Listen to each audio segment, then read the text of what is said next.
How's it going? Deviant D here, Lifespan Entertainment. Hope your day is well.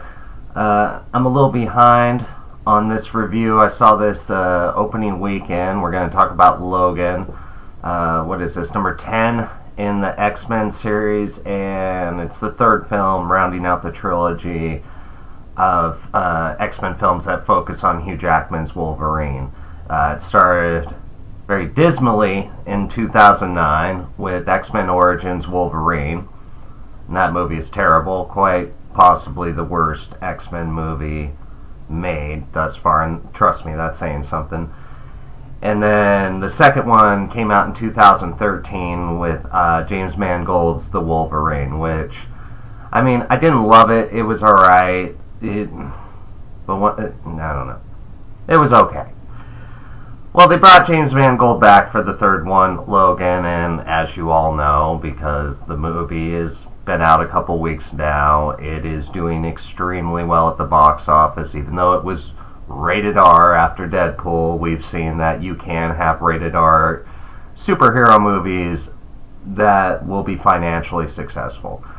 And Logan has been very financially successful. And another thing is, both the critics and the audiences really love this film. Like you can go on message boards, read critics' diatribes, and some are calling it the best superhero movie of all time. Did I feel that way? No. I feel weird saying this. I don't know what it was, but the movie really didn't grab me. I mean, somebody else said it better than me. This movie is so similar to Terminator 2 Judgment Day in so many ways, and that movie is a lot better than Logan. If you don't know, the movie takes place in the future, 2029 if I remember correctly. And basically, there's not many mutants left anymore. There hasn't been a new mutant born in 25 years. Logan's doing shady shit, odd jobs to get medicine for Professor X, Patrick Stewart, who's the one bright spot in this movie that I loved.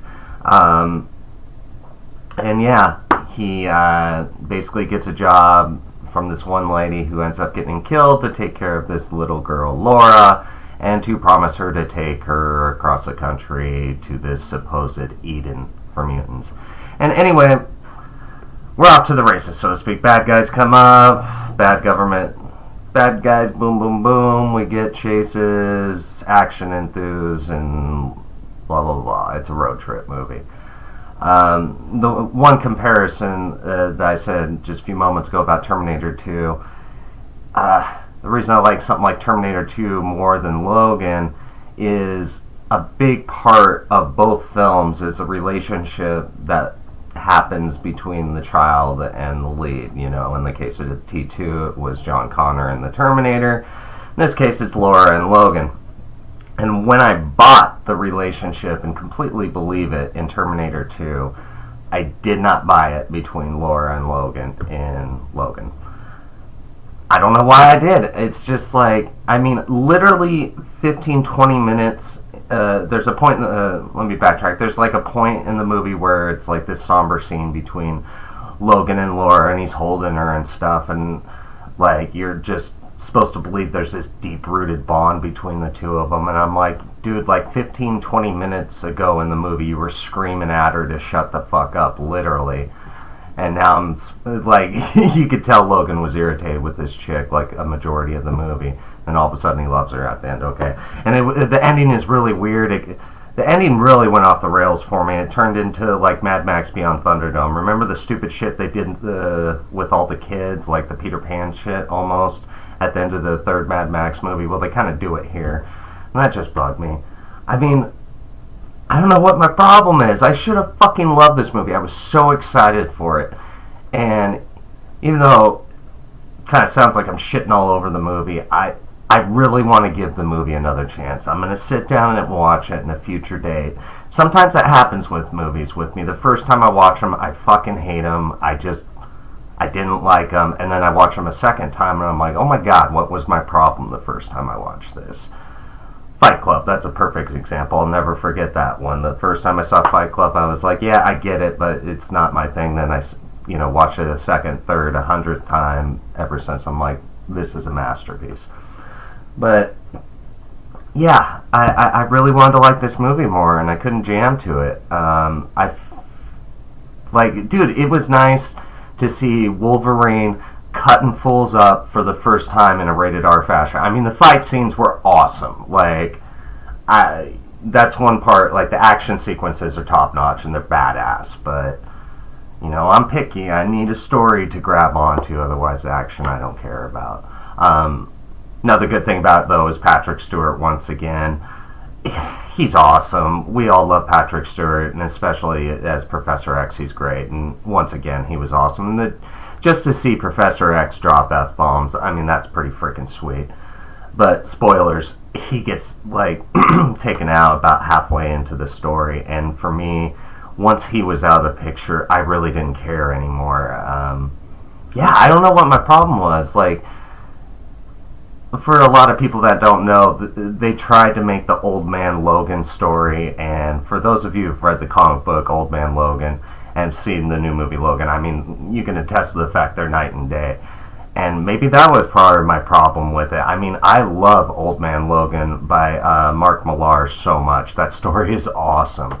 And when I first heard that 20th Century Fox was doing Old Man Logan, I'm like, but how can you do it? I mean, you can't have Hawkeye, you can't have Red Skull, you can't have the Incredible Hulk, you can't have you can't have all these characters, but they did the best that they could do, and I don't know.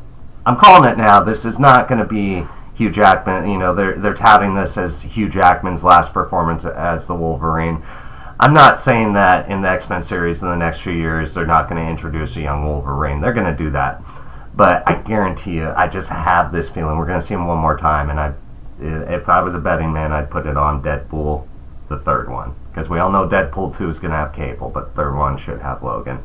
And hopefully Professor X too. But, yeah. I mean, it's not a piece of shit. Oh, one thing though. This is one thing I don't think I'll even like on a second time watching it. I don't know. I don't remember who did the score to the film, but the score was terrible. When I'm sitting there watching a movie in the theater and I'm really picking apart the music during an action scene or a real, exposition heavy dialogue scene, and I'm sitting there fixating on the music over anything else that's going on, going, God, that's irritating.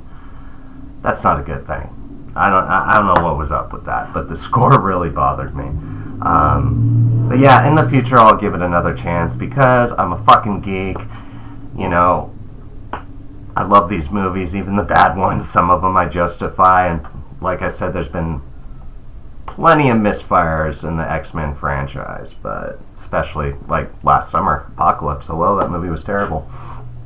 But in closing, I know a lot of people out there love it, and God bless you if you do. I'm not going to shit on you. Like I'm saying myself, I know deep down it's not a bad movie because I would automatically write it off and be like, I saw it once, it was terrible, I'm never going to watch it again. I already know I'm going to give it another shot. Hopefully I like it better then. Anyway, this is Deviant D, Light Stand Entertainment. Thanks for checking in. Peace!